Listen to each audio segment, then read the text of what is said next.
पुराने समय की बात है जब जमींदार हुआ करते थे।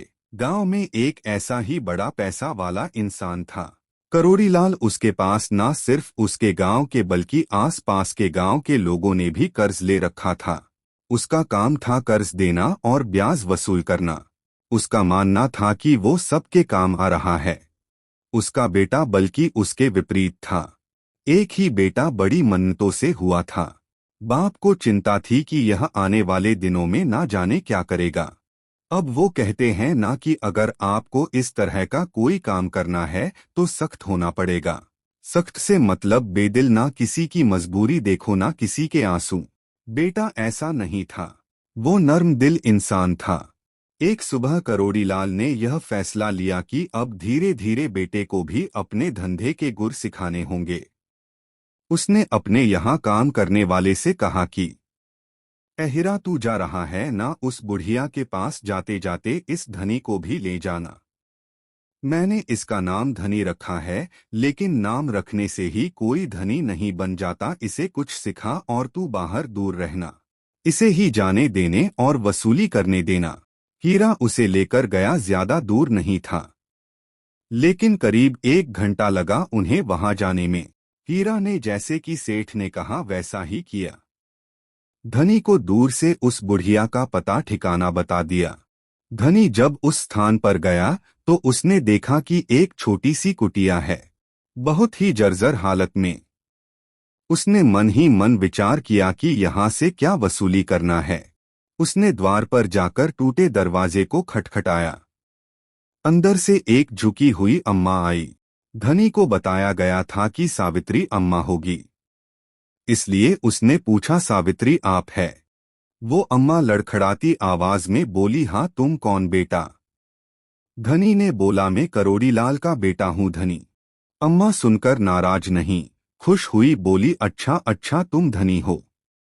अरे बेटा तुम तो बहुत बड़े हो गए। बड़ा अच्छा लगा, आओ बैठो, बड़ी दूर से आए हो, थक गए होगे। धनी को बैठाया और कहा कि रुको, मैं तुम्हारे लिए कुछ लाती हूँ। धनी ने मना किया, लेकिन अम्मा नहीं मानी, बोली कि नहीं, पहली बार आए हो, ऐसे कैसे? अम्मा ने अंदर जाकर बर्तन में देखा, थोड़ा सा दूध पड़ा था। उसने वही गर्म किया। इस दौरान वो धनी से बात करती रही। अम्मा ने बर्तन से ग्लास में दूध निकाला। जैसे ही दूध निकाला उसमें मक्खी गिर गई। अम्मा को दिखाई नहीं दी। अम्मा ने दूध ले जाकर धनी को दिया। धनी ने ग्लास हाथ में लिया, देखा तो उसमें मक्खी थी। धनी ने बोला, अम्मा इसमें तो मक्खी गिर गई। धनी के यह बोलते अम्मा ने देखा और कहा कि बेटा इस उम्र में दिखाई नहीं देता, तुम रुको, अभी मैं दूसरा लाती हूँ। धनी ने फिर मना किया, लेकिन अम्मा नहीं मानी, कहा कि नहीं रुको। अम्मा के पास अब कुछ नहीं था उसे देने को। अम्मा बाहर गई, सोचा कि आस पड़ोस से मांग कर ले आऊंगी, लेकिन किसी ने दरवाजा नहीं खोला। जो उसे देते थे वो घर नहीं थे। धनी यह सब देख रहा था। थोड़ी देर बाद अम्मा परेशान हालत में वापस आई। धनी ने कहा कि अम्मा मैं चलता हूँ, देर हो रही है। अम्मा ने कहा कि बेटा रुको, जिसके लिए आए हो वो तो लेते जाओ। अम्मा अंदर गई और एक चांदी का कड़ा लाई। धनी देख हैरान हुआ। अम्मा ने कहा कि बेटा बस यही है मेरे पास, पिताजी से कहना कि अम्मा इतना ही दे सकती है, मेरे बेटे की आखिरी निशानी है। लेकिन अब वो ही चला गया तो इसका क्या करूंगी? वैसे भी अब मैं कितना दिन जीऊंगी? तुम्हारे कुछ काम आ जाएगा। उसने कर्ज लिया था कि चलो कुछ अच्छी खेती हो जाएगी, लेकिन क्या पता था कि भगवान को कुछ और ही मंजूर था। सारा पैसा उसके इलाज में चला गया और वो भी नहीं बचा। तुम्हारे पिता ने मदद की, मैं उन्हें निराश नहीं करूंगी। जब भी कोई आता है मैं कुछ ना कुछ देती हूँ। अब तुम आए तो अपना सा कुछ लगा, इसे ले लो।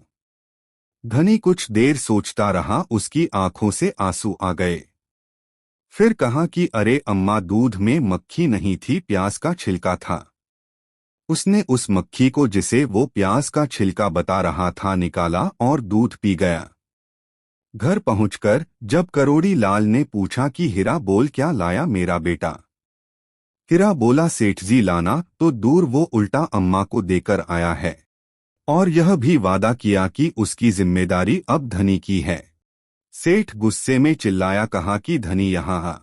जैसे ही धनी वहां आया सेठ ने उसे मारने के लिए हाथ उठाया लेकिन वो हाथ रुक गया। उसने उसकी आंखों में देखा जिनमें आंसू थे। आंसू भरी आंखों से वो अपने बाप की आंखों में देखे जा रहा था। बाप के अंदर भी उस वक्त कुछ बदल गया। करोड़ीलाल सच में धनी था क्योंकि उसने धनी जैसा बेटा पाया। आपको यह कहानी कैसी लगी हमें कमेंट कर जरूर बताएं। इसी तरह की अच्छी कहानियां सुनने के लिए हमारे चैनल को सब्सक्राइब जरूर कीजिए।